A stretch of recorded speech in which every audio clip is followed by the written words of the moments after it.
बिस्मिल्लाहिर्रहमानिर्रहीम। अस्सलामुअलैकुम। वेख रहे हो तुसीं सुर्खियां चैनल ते मैं तुहाडा मेज़बान ज़िशान। उम्मीद करना भरावां नूं वीडियो पसंद आउंदी है। लाइक कर दिओ, शेयर कर दिओ।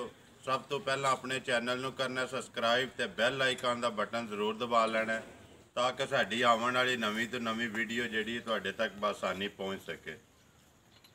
सब तो पहला भरावां अगे गुजारिश है कि दुआ करनी अल्लाह ताला अगे कि जेड़े मूजी मरज है इस वे करोना वायरस दुनिया ते इहदे वास्ते कि अल्लाह ताला अपने हबीब दे सदके जिन्ने साडे भरा ने ओवरसीज़ ने पाकिस्तान च ने जेड़े जेड़े मुल्क विच ने जेड़े साडे नाल तावन करदे ने जेड़े साडे सबसक्राइबर ने जेड़े साडी वीडियो वेखदे ने अल्लाह ताला उन्हां नूं सारिआं नूं अपनी हिफ्ज़ो मान च रखे। उम्मीद करना वीडियो भरावां नूं पसंद आउंदी है। अज जिहड़ी वीडियो बनाउण लगे आ ये भी अलहमदुलिल्लाह साडे पिंड दी वीडियो है। जानी मानी शख्सियत ने मेरे नाल खड़े ने किसी तारफ के मुताज नहीं।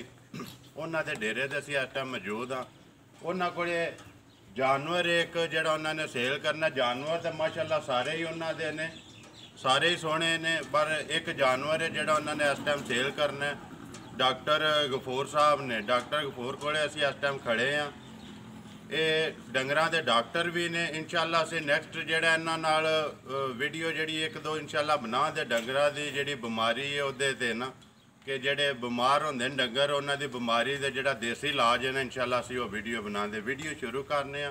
अस्सलाम वालेकुम जी। वालेकुम सलाम। सुनाओ क्या हाल चाल है? ठीक ठाक हो डॉक्टर साहब? अल्लाह दा शुक्र है ठीक ठाक। अच्छा सब तो पहलां ते भरावां नूं दसो इस टाइम जेड़ा जानवर है एक ही जेड़ा सेल करना है? जी। अच्छा दूजे जेड़े ने इंशाअल्लाह जिस वे वण आउणगे फिर बाद च। अच्छा चलो जी खोलो तुसीं मझ असीं नाल गल्लां करने आ। इधर निक्के बहु तू मझ खोल कैमरामैन तू मझ वहा एक बारी सोहनी जी करके। अच्छा मझ दी पहले नंबर ते गल सुनाओ हम मझ कदों दी सूई है? ये तो महीना आया महीना होया रात शा सट गई है ना? सट गई है। अच्छा मझ को किनवे सूए है इस टाइम?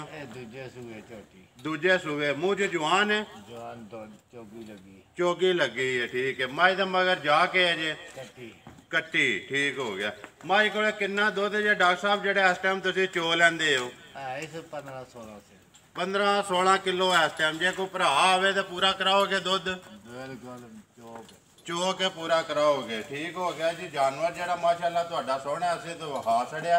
अच्छा कैमरामैन जा जेड़ा नाल ही इत्थों जूम कर छड़ना ते ओह कट्टी जेड़ी है जा नाल ही वहा छड़ना। अच्छा डॉक्टर साहब तुसीं सुनाओ है मझ दे हुण जेड़े तुसीं पैसे ले लैणे ने ना प्यार मुहब्बत करके मैं नहीं आखदा डंगर है तुहाडा तुसीं इहदा 5 लाख भी ला छड़ो पर एने लाओ कि जेड़ा ना तुहानूं कोई भैड़ा आखे ना मैनूं आखे ना। नहीं लाख रुपया 3.5 लभदा 3.5 लभदा ठीक हो गया जी। असीं जिहड़ी वीडियो तुहाडी इंशाअल्लाह अपलोड कर छड़ांगे। जिहड़े भरा नूं तुहाडा जानवर पसंद आया वो इंशाअल्लाह तुहाडे नाल राबता कर लेगा। कैमरामैन एक बारी इधर भी सारे डंगरां ते जेड़ा ना कैमरा एक बारी मार छड़ो जे आइए तो दूजे किसे वन नहीं नैन पछड़ा ने ना? नहीं मजा दूध देनियां 9 8 9 अगों वन आईयां ने कोई? नहीं नवीं सारी जी ठीक हो गया। जिस वे करे वन आईयां तैयार होईयां फिर इंशाअल्लाह उन्हां दी वीडियो बना दे ठीक है ना? अच्छा हुण जेड़ा डॉक्टर साहब अपना नंबर है ना वो बोल छड़ो जेड़ा तुहाडे कोले चलदा है। 0340 61 81 285। फिर बोलो 0340 61 81 285।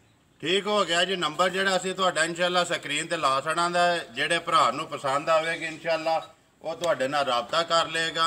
इसे वीडियो दे नाल दिओ इजाजत। इंशाअल्लाह अगली वीडियो दे नाल फिर हाज़र होवांगे। अस्सलाम वालेकुम।